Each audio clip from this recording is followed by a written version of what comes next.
The Hajj pilgrimage to Mecca is the fifth of the fundamental Muslim practices and institutions known as the Five Pillars of Islam. Pilgrimage is not undertaken in Islam to the shrines of saints, to monasteries for help from holy men, or to sites where miracles are supposed to have occurred, even though we may see many Muslims do this. Pilgrimage is made to the Kaaba, found in the sacred city of Mecca in Saudi Arabia, the house of God, whose sanctity rests in that the prophet Abraham built it for the worship of God. God rewarded him by attributing the house to himself, in essence honoring it, and by making it the devotional epicenter which all Muslims face when offering the prayer Salah. The rites of pilgrimage are performed today exactly as did by Abraham, and after him by Prophet Muhammad, peace be upon him. Pilgrimage is viewed as a particularly meritorious activity. Pilgrimage serves as a penance, the ultimate forgiveness for sins, devotion, and intense spirituality. The pilgrimage to Mecca, the most sacred city in Islam, is required of all physically and financially able Muslims once in their life. The pilgrimage rite begins a few months after Ramadan, on the 8th day of the last month of the Islamic year of Dhul Hijjah, and ends on the 13th day. Mecca is the center towards which the Muslims converge once a year, meet and refresh in themselves the faith that all Muslims are equal and deserve the love and sympathy of others, irrespective of their race or ethnic origin. The racial harmony fostered by Hajj is perhaps best captured by Malcolm X on his historic pilgrimage. Every one of the thousands at the airport, about to leave for Jeddah, was dressed this way. You could be a king or a peasant and no one would know. Some powerful personages, who were discreetly pointed out to me, had on the same thing I had on. Once thus dressed, we all had begun intermittently calling out Labaka. Allahumma Labaka! At your service, O Lord! Packed in the plane were white, black, brown, red, and yellow people, blue eyes and blonde hair, and my kinky red hair all together, brothers!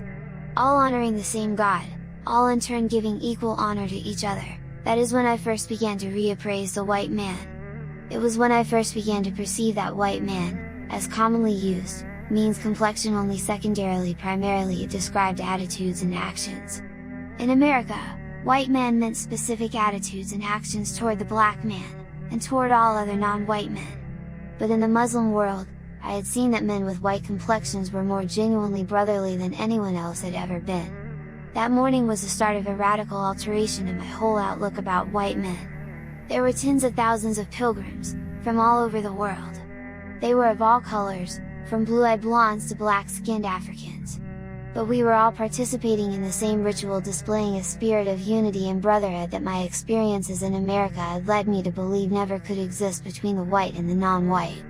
America needs to understand Islam, because this is the one religion that erases from its society the race problem. Throughout my travels in the Muslim world, I have met, talked to, and even eaten with people who in America would have been considered white, but the white attitude was removed from their minds by the religion of Islam.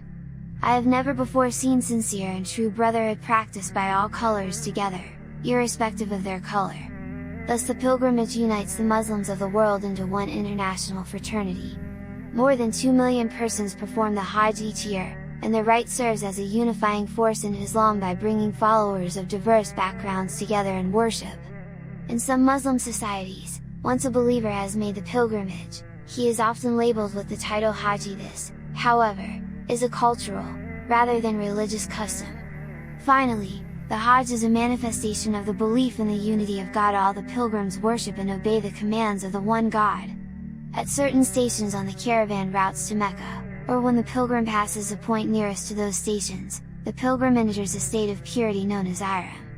In this state, the certain normal actions of the day and night become impermissible for the pilgrims, such as covering the head, clipping the fingernails, and wearing normal clothing. In regards to men, males remove their clothing and don the garments specific to this state of ihram, 2 white seamless sheets that are wrapped around the body. All this increases the reverence and sanctity of the pilgrimage, the city of Mecca, and month of Dhul Hijjah. There are 5 stations, one on the coastal plains northwest of Mecca towards Egypt and one south towards Yemen, while 3 lie north or eastwards towards Medina, Iraq and Najd.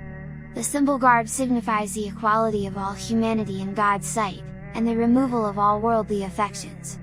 After entering the state of ihram, the pilgrim proceeds to Mecca and awaits the start of the Hajj. On the 7th of Dhul Hijjah the pilgrim is reminded of his duties, and the rituals commence on the 8th of the month. The pilgrim visits the holy places outside Mecca, Arafah, Muzdalifah, and Mina, prays, sacrifices an animal in commemoration of Abraham's sacrifice, throws pebbles at specific pillars at Mina, and shortens or shaves his head. The rituals also involve walking 7 times around the sacred sanctuary, or Kaaba, in Mecca, and ambulating, walking and running, 7 times between the 2 small hills of Mount Safa and Mount Marwa. Discussing the historical or spiritual significance of each rite is beyond the scope of this introductory article. Apart from Hajj, the minor pilgrimage or Umrah is undertaken by Muslims during the rest of the year. Performing the Umrah does not fulfill the obligation of Hajj. It is similar to the major and obligatory Islamic pilgrimage Hajj, and pilgrims have the choice of performing the Umrah separately or in combination with the Hajj. As in the Hajj, the pilgrim begins the Umrah by assuming the state of Ihram. They enter Mecca and circle the sacred shrine of the Kaaba 7 times. He may then touch the black stone, if he can, pray behind the Maqam Ibrahim, drink the holy water of the Zamzam spring. The ambulation between the hills of Safa and Marwa 7 times and the shortening or shaving of the head complete the Umrah.